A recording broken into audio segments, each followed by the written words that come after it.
प्रदेश में आंदोलनकारी सरपंचों का समर्थन करते हुए कांग्रेस पार्टी के राज्यसभा सांसद दीपेंद्र सिंह हुड्डा ने पंचायत मंत्री देवेंद्र बबली को सीधे शब्दों में जवाब दिया है कि अगर सरपंचों को पावर ही नहीं देनी थी तो फिर चुनाव क्यों करवाए। जेजेपी पार्टी खुद भ्रष्टाचार में लिप्त है और वह सरपंचों को सर्टिफिकेट देने की बात कह रहे हैं। दीपेंद्र सिंह हुड्डा ने अपने दादा स्वतंत्रता सेनानी रणवीर सिंह की पुण्यतिथि पर आयोजित कार्यक्रम में शिरकत करने रोहतक पहुंचे थे।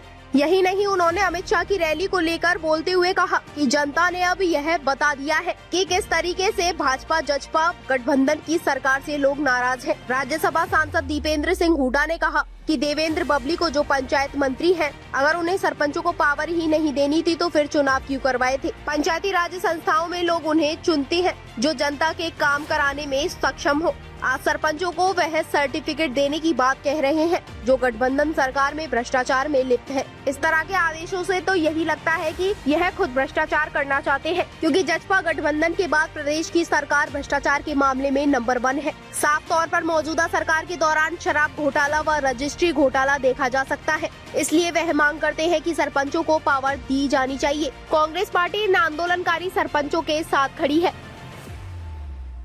देखिए, एक पंचायत मंत्री जो हैं वो इस बात को जो है अपना समझें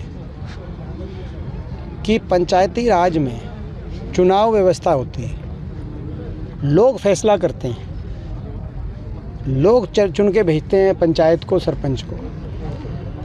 वो लोग ही इस बात का फैसला करते हैं कि कोई अगर ईमानदारी से काम करेगा तो लोग उसको दोबारा से चुनेंगे, और अगर कोई ईमानदारी से काम नहीं करता पंचायत स्तर पे तो हमारे देश की प्रजातंत्र में सीधा मामला, सीधा से फैसला लोगों के हाथ में होता है। अगर सरपंचों को कोई राइट्स देने ही नहीं थे, कोई अधिकार देने ही नहीं थे, मात्र 2 लाख के अधिकार में क्या सरपंच को कौन कराएगा, तो फिर ये चुनाव क्यों कराए। और क्या ये भ्रष्टाचार का केंद्रीकरण नहीं है? इस बात का कौन सर्टिफिकेट दे रहा है कि भाई ये जो है केंद्रीय स्तर पे जो ठेके जो दिए जाएंगे उसमें वो ईमानदार होंगे? इस बात का कौन सर्टिफिकेट दे रहा है? ये तो ऐसी पार्टी है जेजेपी पार्टी और बीजेपी के साथ गठबंधन, इनका तो जब से प्रदेश में आया तो भ्रष्टाचार के मामले में हरियाणा नंबर 1 पे पहुंच गया। तो क्या लाइसेंस आपको दिया जाए भ्रष्टाचार का? क्या बीजेपी ने जब जेजेपी के साथ समझौता किया तो क्या जेजेपी को भ्रष्टाचार का समझौता दिए? शराब घोटाला, एक्साइज घोटाला, रजिस्ट्री घोटाला, धान घोटाला, ये सारे घोटाले क्यों आपके जो महकमे हैं आपकी पार्टी के पास, उसमें सामने ऐसे घोटाले क्यों सामने आ रहे हैं? तो क्या आपको लाइसेंस दिया गया है? प्रदेश की जनता ने तो नहीं दिया था लाइसेंस। ये सरपंचों का जो अधिकार है, सरपंचों की जो अधिकार हैं, पंचायती राज की जो अधिकार हैं, वो भारत के संविधान में अमेंडमेंट लाके पंचायती राज सिस्टम को समय समय मजबूत किया गया है। देश के विभिन्न प्रदेशों में कई जगह तो भाजपा की सरकारें हैं। आत्ममंथन करें ये सरकार कि भाजपा की बाकी सरकारों में सरपंचों को अधिकार मिले हुए हैं, ये हरियाणा में क्यों? तो इसमें हम सरपंचों के साथ हैं। अभी मैं शायद अभी जब निकलेंगे यहाँ से, समय होगा तो सांपला धरने पे भी जाके समर्थन करेंगे। जींद के धरने पे मैंने जाके समर्थन किया था। ये सरपंचों के अधिकार में सरकार को वृद्धि करनी चाहिए। अच्छा, होना चाहिए एनसीआर एरिया के लिए। देखिए, एक था एनसीआर प्लानिंग बोर्ड। जब यूपीए सरकार थी तो एनसीआर प्लानिंग बोर्ड के माध्यम से एनसीआर क्षेत्र के विकास के लिए व्यापक बजट का प्रावधान किया जाता था। यहाँ तक कि हमारे यहाँ केवल इंफ्रास्ट्रक्चर नहीं, सड़कें आप देखो, बहुत सी सड़कें एनसीआर की उस समय जो है 4 लेन सड़कों का वो दिन ग्रांट आई थी, गांव के बाईपासेस की ग्रांट आई थी पूरे एनसीआर क्षेत्र में। और कई शैक्षणिक संस्थाओं में भी, इवन ये जो हमारी जो यूनिवर्सिटी है यहाँ पे रोहतक में जो बनी, इसके अंदर भी एनसीआर प्लानिंग बोर्ड ने जो है अपना कुछ ना कुछ बजट दिया था। इस अपना जो रोहतक में जो नई यूनिवर्सिटी बनाई थी, अब एनसीआर प्लानिंग बोर्ड से पिछले 8 साल में इस सरकार ने कोई भी प्रोजेक्ट मंजूर नहीं कराया। लगभग एनसीआर प्लानिंग जो है बोर्ड का ना जो सदुपयोग किया गया, और ऊपर से जो ऊपर की सरकार है उन्होंने भी उसकी वजह से बजट धीरे धीरे उसका कम कर दिया। तो ये पूरा कितना नुकसान है आप अंदाज़ा लगाओ। यहाँ तक कि जो है एनसीआर के विकास के लिए हरियाणा की बात कर रहा हूँ मैं, हरियाणा में एनसीआर के विकास के लिए जो कार्य होने चाहिए थे, मेट्रो का विस्तार होना चाहिए था, आरआरटीएस का उदाहरण मैं देना चाहता हूँ। आरआरटीएस यूपीए सरकार के समय कमलनाथ जी मंत्री थे, हमने दिल्ली को चारों तरफ आरआरटीएस से जोड़ने की योजना बनाई थी। एक योजना दिल्ली से हिसार तक rapid rail transit system, RRTS मतलब रैपिड रेल ट्रांसिट सिस्टम, जो मेट्रो से तेज चले और मगर मेट्रो अथॉरिटी की ट्रेन हो, रेलवे की नहीं, डेली पैसेंजर्स के लिए। दिल्ली से हिसार मंजूर हुई थी उस समय, दिल्ली से पानीपत मंजूर हुई थी उस समय, दिल्ली से अलवर हुई थी मंजूर, और दिल्ली से मेरठ हुई थी।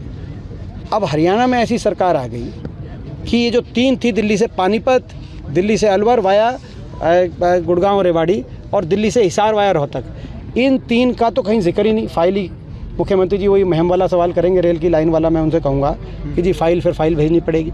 और दिल्ली से मेरठ का उद्घाटन हो रहा है, जो है आप समझें, वहाँ भी हो सकता है भाजपा की सरकार हो, मैं उसमें नहीं जाना आता, मैं राजनीति से ऊपर उठ के बात कर रहा हूँ। वहाँ मेरठ का आपका हाईवे भी बन गया 8 लेन, हमने यहाँ 6 लेन हाईवे कब बना दिया था मेरठ का, तो कहीं वहाँ पे काम भी शुरू नहीं हुआ था। और वहाँ पे मेट्रो भी पहुँच गई मेरठ तक, वहाँ इंफ्रास्ट्रक्चर भी बन रहा है, औद्योगिक क्षेत्र भी लग रहे हैं, नोएडा में विकास हो रहा है, गुड़गांव का जो निवेश आ रहा था वो नोएडा चला गया। कुछ और नजर देखिए उसमें क्या कारण रहे, क्यों नहीं आए, ये हरियाणा जानता है, हरियाणा की जनता जानती है। आप उसकी तुलना पानीपत में जो हमारी रैली हुई थी, जो इस सर्दी का सबसे ज़्यादा ठंडा दिन था, पानीपत वाला दिन। पानीपत के अंदर जो पारा है वो 0 डिग्री के नज़दीक पहुंच गया था, और घना कोहरा, छींट भी पड़ी उस दिन, और दिन में सूर्य के दर्शन नहीं हुए हरियाणा की जनता को। ऐसे दिन पानीपत की रैली, एक रिकॉर्ड तोड़ रैली के साथ साथ, संख्या बल के साथ साथ भावना बल, उस रैली में लोगों ने जो प्रदर्शित किया, जब हम लोग पहुँचे सभा स्थल पे, लोगों का जो आशीर्वाद जिस रूप में, जिस भावना के साथ मिला, हम प्रदेशवासियों को विश्वास दिलाते हैं कि उस भावना पे हम पूरा उतरेंगे, उस विश्वास को नहीं टूटने देंगे, उस ईमानदारी से लड़ाई लड़ेंगे प्रदेश में बदलाव की, जिन्होंने भट्टा बिठा दिया बीजेपी जेजेपी सरकार ने प्रदेश का। और यही कारण है कि जो भाजपा की जो प्रदेश स्तर की जो रैली रही गोहाना के अंदर, उसकी जो तस्वीरें आई, वो उन तस्वीरों से आप आकलन लगा सकते हैं कि लोगों की कितनी रुचि थी उस रैली में आने की। मैं समझता हूँ कि लोग इतने नाराज़ हैं, हर वर्ग इतने नाराज़ है कि उनको चिंता इस बात की नहीं थी कितने आए, सरकार को इस बात की चिंता थी कि कौन आके काला झंडा दिखा दे, कौन आके सरकार के खिलाफ कोई नारा लगा दे।